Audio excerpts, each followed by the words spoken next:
Halo detektif semua, apa kabar? Kembali lagi bersama saya Ivan Zulkais. Di video kali ini saya akan membahas bagaimana barang bukti itu membongkar segala rangkaian dari kisah tragedi pembunuhan. Untuk lebih lengkapnya, tonton terus.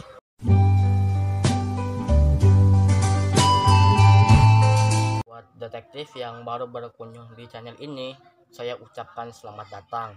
Jadi di channel ini saya membahas tips dan trik seputar criminal case. Nanti kalian bisa melihat videonya.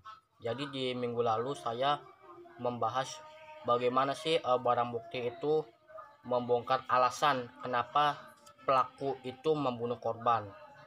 Nah, nanti kalian bisa lihat ceknya di video yang ini nih. Oke. Nah, lalu sekarang saya akan membahas yang sama, namun ini lebih detail. Cuma dia lebih ke arah rentetan dari pembunuhan, mulai dari kenapa dia membunuh, nanti bukti, saksi, atau mungkin ada hal-hal yang lain.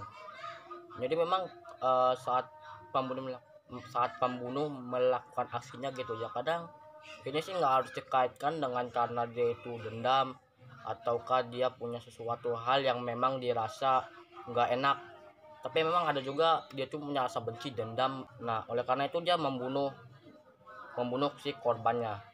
Nah, lalu kita kembali ke topik, bagaimana sih bukti itu mempunyai proses bisa mengungkap segala rentetan kejahatan pembunuh. Nah, untuk itu ikuti proses yang pertama, yaitu prosesnya itu adalah berita ditemukannya korban.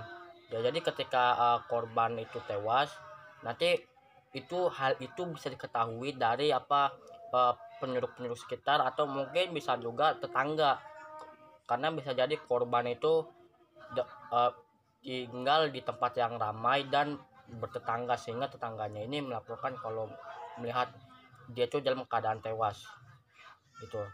Nah, lalu yang kedua itu kita menelusuri TKP. Nah, jadi ketika menelusuri TKP, nanti situ kita akan menemukan barang bukti. Barang buktinya itu nanti apakah senjata pembunuhan atau mungkin ada sebuah benda-benda yang dirasa mencurigakan yang nanti bisa dijadikan sebagai alat bukti untuk bagaimana nanti mengungkap jejak-jejak si pembunuh. Pembunuh ini maksudnya apa sih kok ngebunuh korban. Nah, lalu yang ketiga itu adalah menganalisa barang bukti. Nah, jadi setelah bukti itu ditemukan, nanti bukti itu akan dianalisa. Nah, jadi di dalam hasil analisa ini nanti akan pula dimasukkan ke mana, apakah nanti ke laboratorium atau nanti ke komputer. Nah, nanti akan diolah bagaimana sih datanya, ada data apa dan pesan apa.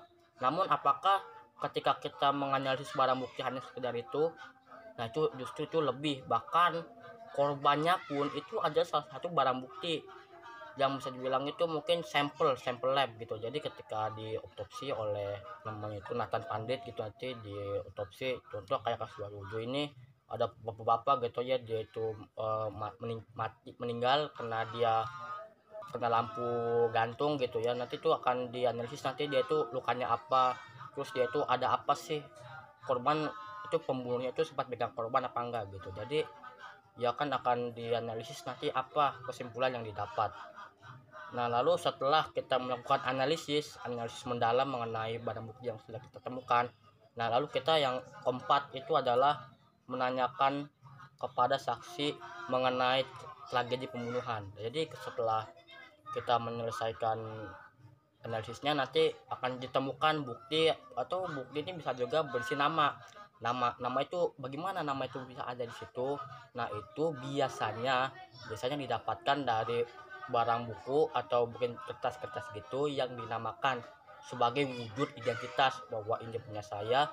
Dan situ kita akan bertanya kepada si saksi, atau bisa juga di awal yang tadi, yaitu kita menelusuri TKP, lalu saksi datang, kok kenapa bisa terjadi begini, kok kenapa orang orang baik seperti dia tuh tewas gitu. Dan ini sih tergantung, kalau kita tanya ke saksi bisa di awal bab, bisa juga ketika sedang menanyakan kepada dia langsung apa yang terjadi sebenarnya. Nah, terus yang kelima itu adalah merangkum hasil analisa dan pernyataan saksi-saksi. Jadi setelah kita sudah melakukan analisis dan kita bertanya pada saksi-saksi, nanti akan disimpulkan. Nah biasanya hal ini tuh terjadi di transisi bab. Misalnya kita main criminal case dari bab 1, lalu transisi ke bab 2, nanti akan diceritakan bahwasanya si korban buat begitu. Nanti kita tanya dari si A, jawabannya begini, terus dia ada simpang siur begini. Nah nanti di situ akan mulai tertata namanya motif. Ketika motif sudah ada, nanti bisa diteliti nanti apalagi TKP yang ditemukan, korban itu ngelait kemana aja sebelum dia dibunuh sama pembunuhnya itu. Terus yang keenam itu adalah melakukan penangkapan berpembunuhan. Jadi yang ini adalah yang terakhir gitu ya. Setelah nanti diteliti lebih dalam, setelah ketemu nanti siapa sih yang ngebunuh, terus apa dapat membunuh, terus kenapa, dan bagaimana simpang siurnya gitu ya dari segala kebohongan saksi yang ini menjadi pembunuh, itu nanti akan ditanyakan. Nah di sini pula biasanya detektif terutama Jonas gitu ya, itu akan membeberkan segala sesuatu yang ditemukan di TKP.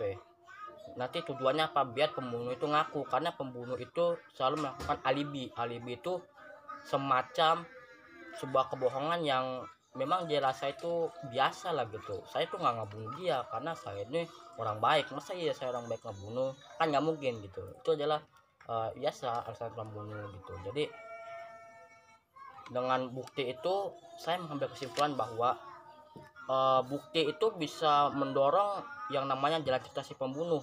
Bila mana bukti itu ada dan saksi itu bisa diajak kerjasama. Kadang ada juga yang suka bersekongkol gitu, bersekongkol saksi sama pembunuh sehingga biar tertutup gitu. Jadi itu adalah pemaparan saya seputar jalan cerita. Itu adalah pemaparan saya mengenai kenapa sih, bagaimana barang bukti itu mengungkap jalan cerita dari sebuah kisah pembunuhan. Jadi kalau misalnya kalian suka dengan video ini, jangan lupa like, share, komen, dan subscribe. Nanti kedepannya saya akan membuat video criminal case, membuat video seputar criminal case yang lebih baik lagi. Oke, saya tunggu detektif di video yang baru.